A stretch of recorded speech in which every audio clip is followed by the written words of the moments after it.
Cours sur le burn-out, le détecter chez l'autre pour orienter.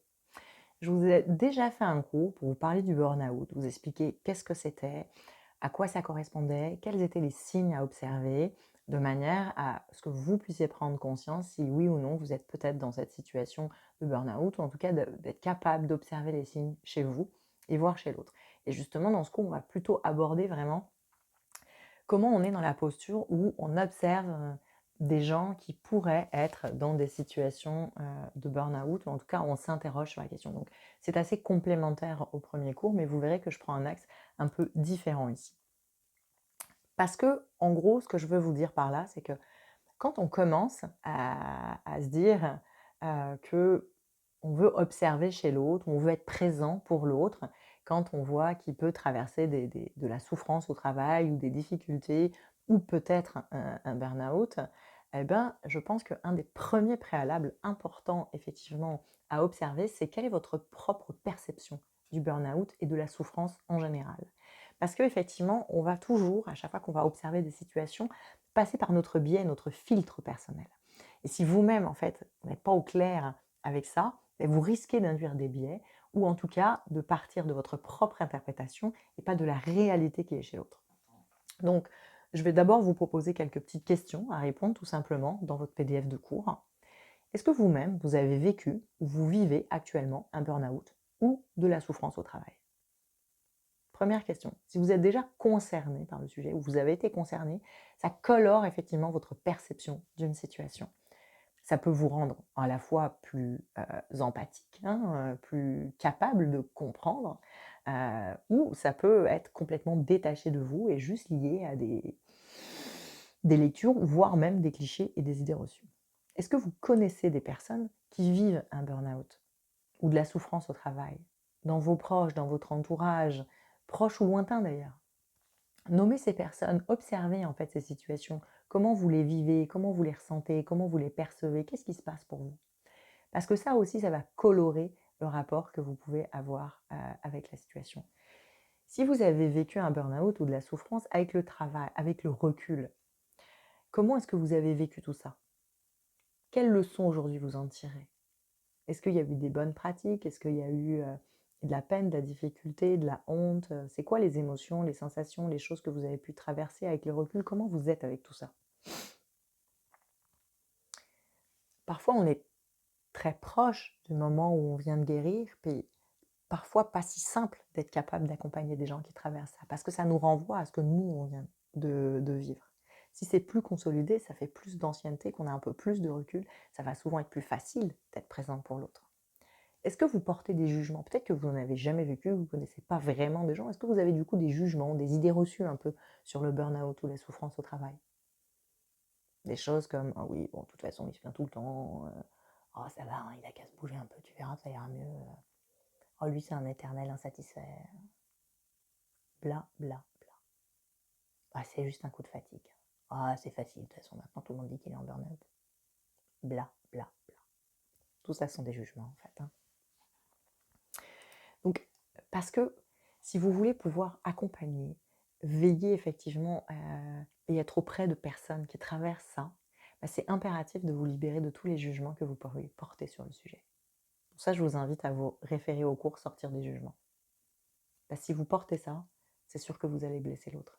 Puis encore une fois, je ne suis pas en train de vous critiquer si c'est par hasard ça.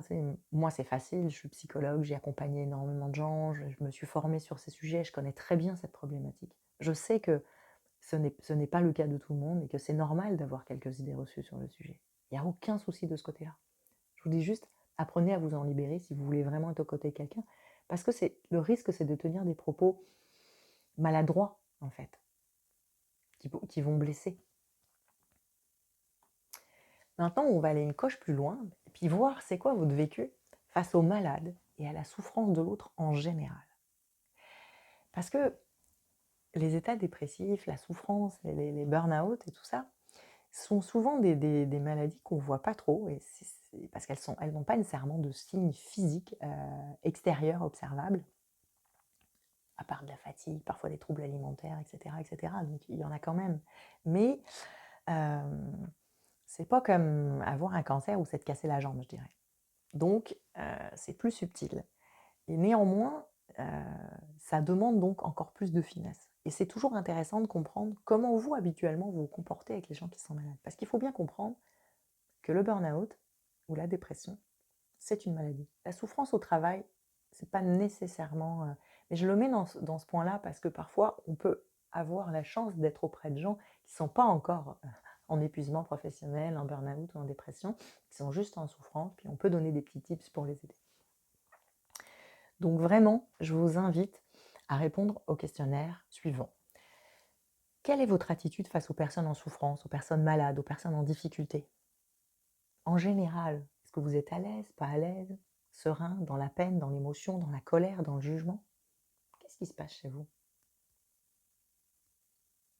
Quand vous avez des gens qui sont à l'hôpital, c'est facile pour vous d'y aller ou ça vous met toujours un peu mal à l'aise? Encore une fois, il n'y a aucun jugement à avoir, c'est juste observer comment ça fonctionne pour vous. Tu sais, ça se constitue avec notre rapport à la maladie. Est-ce qu'on en a eu ou pas dans notre famille? Est-ce qu'on a eu des proches ou pas? Moi, j'ai eu un père qui a été extrêmement malade quand j'avais 15 ans. Tu sais, la maladie, c'est assez facile pour moi. J'ai dû vivre avec des gens qui étaient malades. J'ai dû apprendre ça. J'ai dû aller régulièrement à l'hôpital. Donc, tu sais, c'est pas si compliqué. Tant mieux, c'est ce qui me donne une force dans ma posture d'aidant et de thérapeute. Mais après, en tant qu'aidant et de thérapeute, pour ne pas tomber dans ces écueils-là, tu sais, donc je vous dis d'être embarqué dans les affaires de l'autre, de ne pas être capable de discerner ce qui part de moi et ce qui part de l'autre, ben, en tant que thérapeute, il y a un gros travail que j'ai fait sur moi pour savoir où j'en étais face à toutes ces problématiques. Pour voir dans quelle mesure on est capable d'accompagner les gens et de ne pas mélanger nos affaires avec celles des autres. Et on va y revenir d'ailleurs sur ce point. Est-ce que vous avez la sensation d'en faire beaucoup pour être très présent auprès des personnes ou au contraire, est-ce que vous avez l'impression de faire toujours 3 pas de recul? En gros, c'est quand il y a des gens qui sont malades, est-ce que vous voulez toujours être là, puis vous en occuper, leur apporter des soupes, les aider dans tous les sens, ou est-ce que c'est toujours un peu mal à l'aise, vous évitez un peu le sujet, et moins vous alliez, mieux vous vous portez? Puis encore une fois, il n'y a aucun jugement, hein. Parfois, c'est dur de voir les gens qu'on aime souffrir. Donc je peux très bien comprendre que c'est pas toujours simple d'être là. Puis il n'y a pas... Vous savez, moi, je crois que tout comportement excessif n'est jamais très enligné, quoi. Vouloir être là à tout prix alors qu'on a une vie à mener n'a pas plus de sens que d'éviter à tout prix d'être là en s'inventant une vie à mener, quoi. Un juste équilibre qui correspond à ce que vous êtes capable de faire, d'être là pour l'autre, d'en parler avec l'autre et d'être présent quand l'autre il a vraiment besoin. C'est ça, hein, la vraie option, hein. Les malades, ils n'ont pas besoin d'être pris en charge, ils ont des médecins pour ça, hein. Ou des aidants, ou des psys, etc. De la famille et des proches, ils ont juste besoin de support et de soutien, hein. Est-ce que vous vous sentez parfois coupable, impuissant, dépassé? Essayez vraiment d'être le plus au clair possible parce que ça va vous donner un indicateur sur votre capacité à agir et sur vos limites à agir. Et n'allez pas au-delà de vos limites, même si vous voudriez être là pour l'autre. Si vous sentez que effectivement c'est compliqué pour vous, soyez là où vous êtes capable d'être pour être vraiment présent, que de dépasser ses limites. Et du coup, le risque, c'est d'embarrasser l'autre ou d'être maladroit. Et ça peut être pire que le remède. Donc, détecter ce trouble chez soi ou chez l'autre, je ne vais pas revenir là-dessus parce que c'est vraiment ce que je développe dans le cours sur justement le burn-out, le détecter, l'identifier, en sortir. Donc, si vous voulez vraiment plus d'informations sur ce point, je vous invite vraiment à aller regarder ce cours. Je reprends les grands points, à observer la charge de travail, la pression, le stress, l'anxiété, le sommeil, l'alimentation, la santé en général, les absences répétées, l'isolement, la sensation d'être loin de son travail, la perte de sens, se sentir toujours mieux quand je ne suis pas au travail, etc., etc., etc. Encore une fois, je vous rassure, vous n'êtes pas là pour poser un diagnostic. Il y a des médecins pour ça. Ce sont juste des indicateurs, des signes à observer qui se disent peut-être là, si j'observe ces signes-là chez moi ou chez l'autre, il est temps d'aller consulter. Donc si vous observez ça, effectivement, le mieux, c'est d'aller parler à la personne. Chez vous, allez consulter. Si c'est chez l'autre, allez lui parler. Lui dites, écoute, mais donnez des observations objectives précises. Montrez les éléments. Tiens, je vois que tu répètes souvent ça. Tiens, je vois que régulièrement le matin, tu dors pas bien. Tiens, j'observe que en ce moment, tu manges de moins en moins. Tiens, je me rends compte que tu as l'air tout le temps débordé. Tiens, je me vois qu'avant, tu étais plutôt à l'heure, puis là, tu es toujours en retard.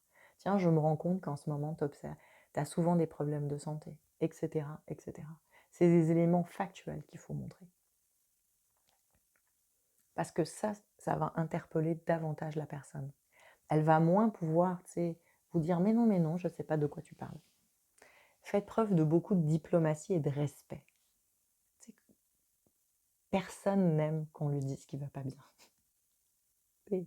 C'est pas en soi une bonne nouvelle.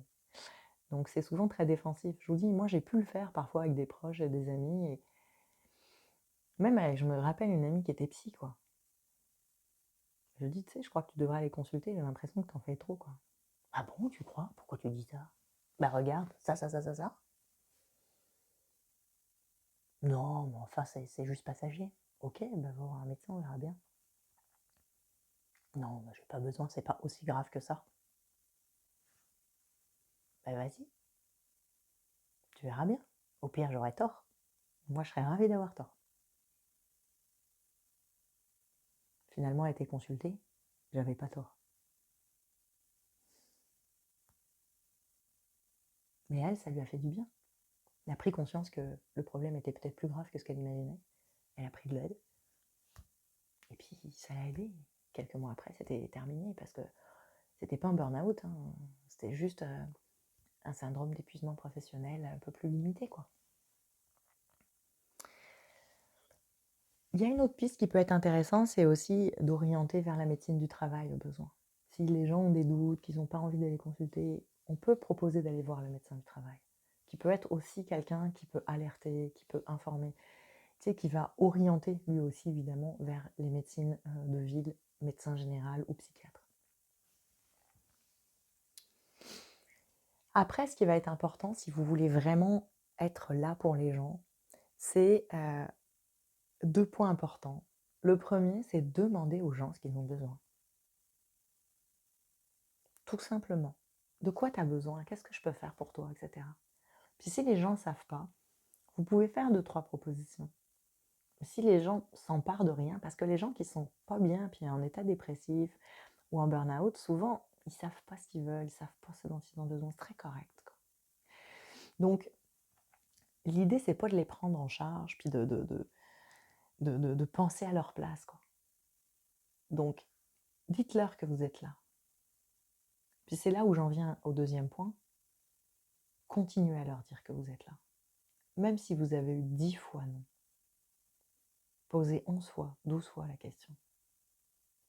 Parce qu'un jour, ils auront un peu mieux, ils auront un besoin, ils vont penser à vous.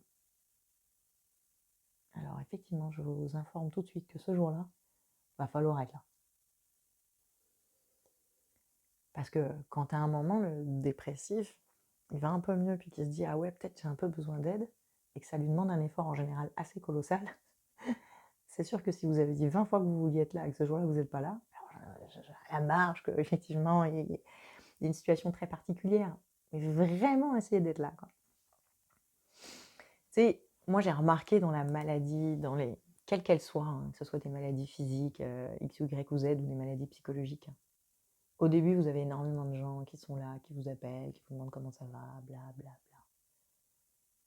Mais avec le temps, il y a de moins en moins de monde. Les limites de votre support. J'en ai un peu parlé, mais il y a 2 limites à votre support. Le premier, la confluence. La confluence, ça consiste effectivement à être tellement en lien avec la personne, avec ce qu'elle vit effectivement, que finalement, on est tout chez l'autre en fait. Et ça crée un système de confusion. Et au fond, il n'y a plus vraiment de séparation entre ce que vous vivez et ce que l'autre vit. Et en général, les gens vont se sentir très soutenus, très accompagnés, très effectivement embarqués dans l'affaire. Ils vont trouver ça sympa, mais c'est jamais très aidant en fait. Parce qu'il y a une espèce de sensation rapidement de tourner à vide. La confluence, c'est le moment où Vous n'êtes plus chez vous, vous êtes totalement chez l'autre. Alors, il n'y a pas de valeur ajoutée. Ça va manquer effectivement d'authenticité. L'idée, c'est vraiment d'être capable de rester sur ce qui fait sens chez vous pour être présent à l'autre. C'est pour ça que j'insiste sur le fait de bien comprendre quel est votre vécu par rapport au burn-out, quel est votre vécu par rapport à la maladie, etc. Parce que, en fait, sinon, on va embarquer un peu dans des affaires, parfois avec nos propres émotions, parfois avec nos propres affects, où on va être tellement dans une forme d'empathie chez l'autre, mais à l'excès. C'est ça la confluence. Ce qui fait que il y a quelque chose de oh là là, mon Dieu, t'as raison, oh, c'est tellement dur ce que tu vis, moi je trouve ça horrible, etc. etc. Alors c'est sûr, l'autre il va se sentir très compris, mais vous voyez bien qu'il va tourner à vide dans son petit moulin. Et ça, c'est pas vraiment aidant. Alors c'est pas dramatique, hein, vous me direz, mais il n'y a rien de constructif. D'ailleurs, au bout d'un moment, la personne, en général, elle va arrêter de vous voir parce qu'elle-même, elle voit bien que vous la laissez tourner en rond dans son affaire. Et l'autre écueil, un peu à l'opposé, c'est le sauveur. Qu'est-ce qu'il fait le sauveur? Parce que ça a l'air sympa, tu sais, le sauveur. Puis, je connais bien, moi, le syndrome du sauveur. Hein. Vous savez, quand on fait les métiers que je fais, on a envie d'aider les gens, on a envie d'être là pour l'autre. Donc, effectivement, on peut porter un peu de cette dynamique de sauveur. Pas de souci. Mais attention, parce que le sauveur, qu'est-ce qu'il fait dans l'absolu? Ben, il décide à la place de l'autre ce qui va être bien pour lui. Fais donc ça ira mieux. Puis le sauveur, au bout d'un moment, quand l'autre il fait pas ça, eh ben ça l'agace. Et il va vous dire, bon sang, il y en a marre. Tu m'agaces un peu. J'arrête pas de te donner des bonnes choses à faire, tu n'écoutes rien. Je suis sûre qu'il y en a 2-3 qui se reconnaissent là-dedans. Parce que parfois, on voit des gens qui vont pas bien, on a envie d'être là pour eux. Du coup, on va leur donner quelques bons conseils, puis on comprend pas qu'ils les mettent pas en place. Puis souvent, on finit par s'acharner contre eux, en disant, mais je t'ai proposé des pistes, tu fais rien. Oui, mais si la personne va vraiment pas bien, parfois elle n'est pas capable de les mettre en place. Puis parfois, c'est pas ça qui fait sens pour elle. Tu sais, aider l'autre, ce n'est pas le sauver. Ce n'est pas appliquer les méthodes qui ont marché pour vous, c'est être là à ses côtés. Puis quand il a envie de pleurer, le regarder pleurer. Puis quand il a envie de marcher, le regarder marcher. Puis quand il est capable de faire une petite action, c'est l'encourager, etc., etc. C'est ça, être là pour l'autre. Et encore une fois, j'en reviens à ce que je vous disais tout à l'heure. Être là pour l'autre, c'est simplement aussi lui dire de quoi tu as besoin. Les dépressifs, les gens qui vont pas bien, ils savent pas ce dont ils ont besoin. Penser à ce qu'ils vont faire dans 2 heures est insupportable en général. Alors ce qu'ils vont faire dans une journée, dans une semaine, dans un mois ou plus, mais c'est carrément apocalyptique. C'est un des signes d'ailleurs. On n'a plus de visibilité. On ne sait plus où on s'en va. Donc forcément, c'est parfois extrêmement difficile de répondre à cette question aussi simple que tout le monde est capable de répondre. Qu'est-ce que tu veux faire? Qu'est-ce que tu veux manger? Donc il faut faire preuve de temps, de patience. Et c'est pour ça que c'est extrêmement important de bien comprendre où vous êtes dans tous ces rapports-là, parce que vous, ça va vous permettre de voir où est-ce que vous êtes capable d'aider l'autre et où est-ce qu'il y a des limites que vous devez vous poser. Vous savez, moi je suis psychologue, etc. J'ai eu des proches qui ont eu des dépressions, quoi. J'ai jamais agi comme une psy avec eux. J'ai toujours agi comme une amie. Je ne fonctionne pas avec eux comme je fonctionne avec mes clients dans le bureau. Ils ont leur propre psy ou leurs propres aidants ou pas du tout. Ils font comme ils veulent. Mais en tout cas, être une amie, c'est pas être une psy. C'est juste être là, c'est être à l'écoute, c'est être disponible quand la personne a besoin. Oui, peut-être que j'ai 2-3 conseils un peu plus malins que les autres. En tout cas, j'espère. Et maintenant, là, c'est comment on peut être là pour l'autre, mais une des clés, ça va être aussi d'informer et de référer. Donc, comme je vous l'ai dit, si vous observez des choses, des proches, dans votre entourage personnel ou professionnel, que vous voulez être là et qu'il y a tous ces éléments, mais il s'arrive parfois qu'on a beau parler à l'autre, on a beau essayer de faire des préconisations, on a beau ne pas tomber dans la confluence, ne pas tomber dans le sauveur, etc. Nonobstant, on voit bien que la personne, effectivement, elle ne réagit pas, elle est dans le déni, elle n'a pas envie d'avancer. Et donc, là, on peut se sentir un peu impuissant.